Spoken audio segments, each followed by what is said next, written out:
Court से appeal करी है, चुनाव आयोग से अपील करी है कि जो चुनाव है वो 31 मार्च के बाद किया जाए। जो ये चुनाव को टालना चाह रहे हैं, क्योंकि अभी अगर चुनाव हो गया तो जनता इनके खिलाफ वोट डालेगी।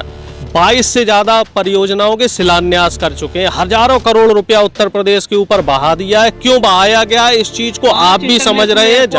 अब तक एम्स क्यों नहीं बनवाए गए, अब तक विश्व स्तरीय यूनिवर्सिटी क्यों नहीं बनवाई गई। सिर्फ अभी इन्हें क्यों इंटरनेशनल एयरपोर्ट और अमूल डेयरी का उद्घाटन कर रहे हैं, तमाम तरह की परियोजनाएं ये चुनाव से पहले ही ध्यान क्यों आ रही है, जिनमें बहन बेटियां लोक लाज के डर से पुलिस थाने नहीं जाती हैं। और पहली बार ऐसा हुआ है हमारे देश के इतिहास में, खास तौर से अगर हम उत्तर प्रदेश की बात करें, पहली बार ऐसा हुआ है। अमित शाह ने अपनी तिजोरियां भर ली हैं। नोटबंदी के दौरान वो जिस अहमदाबाद की कोऑपरेटिव बैंक के चेयरमैन थे, सिर्फ एक दिन में 20,000 करोड़ रुपए उस बैंक में बदले गए। तो अमित शाह के जो बेटे हैं जय शाह, जिनकी काबिलियत की वजह से उनको सचिव बना दिया गया है BCCI का, उनकी जो कंपनी रजिस्टर्ड, उनकी काबिलियत बहुत ज़बरदस्त है। गुड़गांव में जितनी भी ज़मीनों की खरीद फरोख्त हो रही है वो सारी जय शाह के जिम्मे है, और जितना भी रियल एस्टेट का काम इस समय हो रहा है वो जय शाह की कंपनी के द्वारा ही हो रहा है। तो क्राइम तो इनको नहीं दिखेगा, क्योंकि जो क्राइम करने वाले हैं, जो अपराध करने वाले लोग हैं, वो इन्हीं की पार्टी के लोग हैं। ये अपराधियों को शरण दे रहे हैं, और सिर्फ वही इनको दिखाई देता है जो इनकी पार्टी में नहीं है। जो इनका विरोध कर रहा है उसको ये क्रिमिनल साबित करने की कोशिश करेंगे। पम्मी जैन, पीयूष जैन वाला केस आपने देख ही लिया। चुनाव आ रहा है, सर्वविदित है, पिछले 7 साल से हम लोगों ने क्या देखा है। चुनाव आते ही गांधी, गोडसे, हिंदू, मुस्लिम, हिंदुस्तान, पाकिस्तान, मंदिर, मस्जिद, शमशान, कब्रिस्तान, ये मुद्दे निकल के आ जाते हैं। और चुनाव जाने के बाद इनके ये मुद्दे उसी तरीके से ठंडे बस्ते में पड़ जाते हैं, जैसे कि इन चीज़ों से इनका कोई लेना देना नहीं है। तो अभी आपने 19 का चुनाव भी देखा था। 2019 के चुनाव से पहले भी इस तरीके से सांप्रदायिक माहौल तैयार करने की कोशिश की गई। 2017 के चुनाव से पहले शमशान, कब्रिस्तान पे, ट्रिपल तलाक पे लंबी बहस हुई। 2014 से पहले भारतीय जनता पार्टी ने मुजफ्फरनगर और कैराना जैसी दर्दनाक और घिनौनी हिंसा का जो माहौल तैयार किया था और जो हिंसा करवाई थी। तो अब ये 2022 में, चूँकि उत्तर प्रदेश एक बहुत ही मुख्य राज्य है, इसके साथ लगा हुआ उत्तराखंड है, उसमें भी चुनाव है, पंजाब में भी चुनाव है, और उसके अलावा गोवा और त्रिपुरा में चुनाव, 5 राज्यों में चुनाव है। और 2022 में ही राष्ट्रपति का भी चुनाव होना है। और अगर भारतीय जनता पार्टी को अपना राष्ट्रपति बनाना है तो उसके लिए ने उत्तर प्रदेश में कम से कम 250 सीटें लानी पड़ेंगी। तो इस वजह से ये माहौल तैयार किया जा रहा है। जो RSS के सर्वे हैं, जो भारतीय जनता पार्टी ने एजेंसियां जो हायर की हैं, तो उनके सर्वे के मुताबिक भारतीय जनता पार्टी सत्ता से बाहर हो रही है 5 के 5 राज्यों में। उत्तर प्रदेश की बात की जाए तो यहाँ इनको सिर्फ 50 से 60 सीटें मिल रही हैं।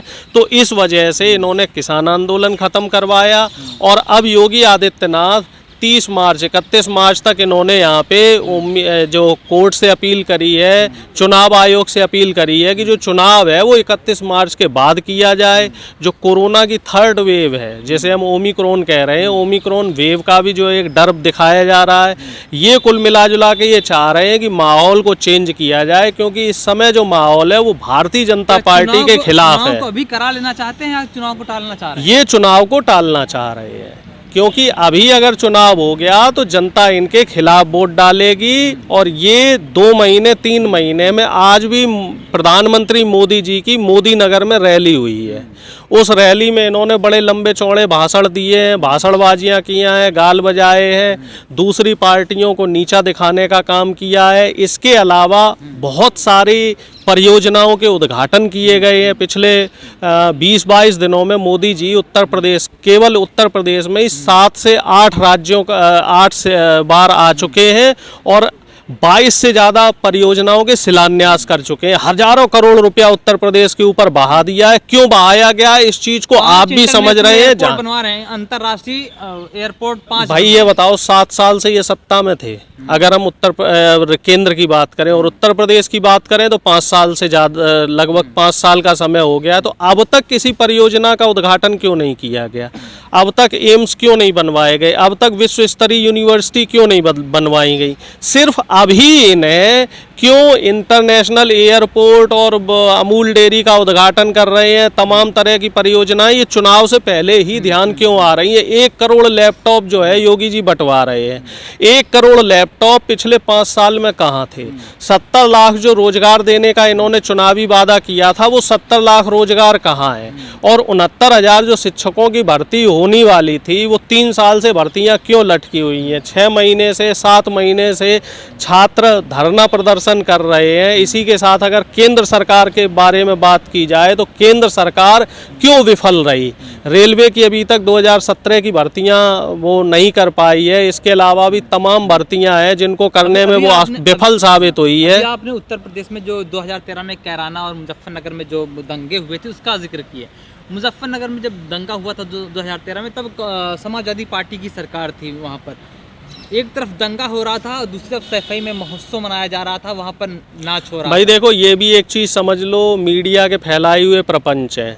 ठीक है, सैफई महोत्सव हर साल होता है और वहाँ कोई डांस नहीं होता। सैफई महोत्सव में जो आसपास के क्षेत्र के लोग हैं, ये भी मीडिया द्वारा फैलाया गया एक जाल है। आसपास जो क्षेत्र के लोग, आसपास जो क्षेत्र के लोग हैं, उनको ऊपर टैक्स माफ करके उनको सस्ते दरों में चीजें दी जाती हैं। और जिस दिन सैफई महोत्सव का लास्ट दिन होता है, उस दिन कुछ सेलिब्रिटी आते हैं और वहाँ पे आके लोगों के बीच में इंटरेक्ट करते हैं। मीडिया क्या है, इन चीज़ों को अलग तरीके से दिखा रहा है। अब इसी तरीके से गोरखपुर में भी योगी आदित्यनाथ महोत्सव करा रहे हैं, उसको कभी मीडिया नहीं दिखाएगा। अयोध्या में लाखों करोड़ों रुपए के दिए जलवाए गए। एक एक दिए की कीमत बता रहे थे 1200 1500 रुपए का दिए में तेल पड़ा। और उसके बाद जो तमाम वीडियो वायरल हो रहे थे जिसमें उन दिए से तेल लेके गरीब आदमी अपने घर के लिए ले जा रहे थे। तो क्या योगी आदित्यनाथ की या भारतीय जनता पार्टी की जिम्मेदारी नहीं बनती है, या हमारे देश में जो भी सरकार है, क्या उस सरकार की जिम्मेदारी नहीं बनती है कि गरीबों को वो 2 वक्त का भोजन करा सकें? ये भारतीय जनता पार्टी की सरकार है, जिस सरकार के दौरान पिछले 7 सालों में महंगाई बेतहाशा बढ़ रही है। घरेलू जो आम जरूरत का सामान है उसकी कीमतें दिनों दिन बढ़ रही है और सरकार इस पे पूरी तरीके से विफल साबित हो रही है। सरकार इस पे पूरी तरीके से अंकुश लगाने में नाकाम साबित हो रही है। सरकार का जो मोदी जी का 2013 में चुनावी मैनिफेस्टो था कि डीजल और पेट्रोल की कीमतों को ये 30-35 रुपए करेंगे, वो पूरी तरीके से झूठ साबित हुआ है।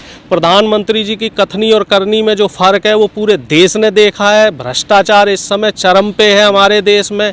अगर हम महिला सुरक्षा की बात करें, जिसकी दुहाई प्रधानमंत्री जी देते थे कि महिलाओं की सुरक्षा की सुनिश्चित करेंगे, तो वो इनका जो वादा है महिला सुरक्षा का, वो वादा भी झूठा साबित होता दिखाई दे रहा है। 2013 में जो मोदी जी ने मैनिफेस्टो में कहा था कि महंगाई को कम करेंगे, महिला सुरक्षा की सुनिश्चित करेंगे, तो पिछले 7 साल में अगर सरकारी आंकड़ों की बात करी जाए तो महिलाओं के खिलाफ जो बलात्कार की घटनाएं हैं, बेतहाशा उसमें इजाफा हुआ है।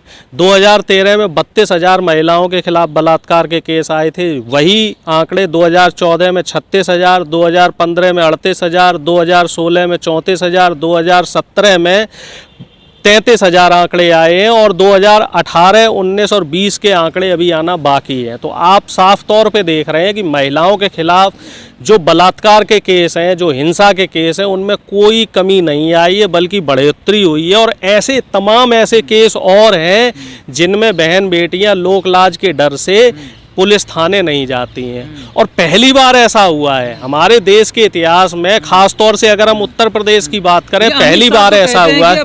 18 साल से कम 16 साल की लड़की गहने लाद करके रोड पर रात को भी निकल जाए। अमित शाह, देखो ऐसा है, अमित शाह ने अपनी तिजोरियां भर ली हैं। नोटबंदी के दौरान वो जिस अहमदाबाद की कोऑपरेटिव बैंक के चेयरमैन थे, सिर्फ एक दिन में 20,000 करोड़ रुपए उस बैंक में बदले गए। तो अमित शाह के जो बेटे हैं जय शाह, जिनकी काबिलियत की वजह से उनको सचिव बना दिया गया है बीसीसीआई का, उनकी जो कंपनी रजिस्टर्ड काबिलियत है उनकी काबिलियत बहुत ज़बरदस्त है। इतनी ज़बरदस्त काबिलियत है कि भारतीय क्रिकेट टीम का उन्होंने बंटाधार कर दिया है। इस समय पूरा वहाँ पे व्यवस्था चरमराई हुई है भारतीय क्रिकेट टीम की। और जो उनकी कंपनी है, जिस पॉइंट पे मैं आ रहा हूँ, उनकी कंपनी का टर्नओवर 2014 से पहले महज 20 से 22 लाख रुपए हुआ करता था, जिसमें अब 1800 गुना की वृद्धि हो चुकी है। ये 2017 के आंकड़े हैं। 2017 के बाद से उनकी जो आय में वृद्धि हुई है उनकी कंपनी की, अब वो कंपनी जो है अरबों रुपए की कंपनी हो चुकी है। गुड़गांव में जितनी भी ज़मीनों की खरीद फरोख्त हो रही है वो सारी जय शाह के जिम्मे है, और जितना भी रियल इस्टेट का काम इस समय हो रहा है वो जय शाह की कंपनी के द्वारा ही हो रहा है। और जय शाह इस समय इंडिया के पूरे देश के सबसे बड़े भूमाफिया है। तो क्राइम तो इनको नहीं दिखेगा, क्योंकि जो क्राइम करने वाले हैं, जो अपराध करने वाले लोग हैं, वो इन्हीं की पार्टी के लोग हैं। अजय टैनी इनको नहीं दिखता है, इनके बगल में रहता है। कुलदीप सेंगर इनको नहीं दिखेगा, चिन्मयानंद इनको नहीं दिखेगा, साध्वी प्रज्ञा इनको नहीं दिखेगी, क्योंकि इन्होंने सारे अपराधियों को शरण दे रखी है।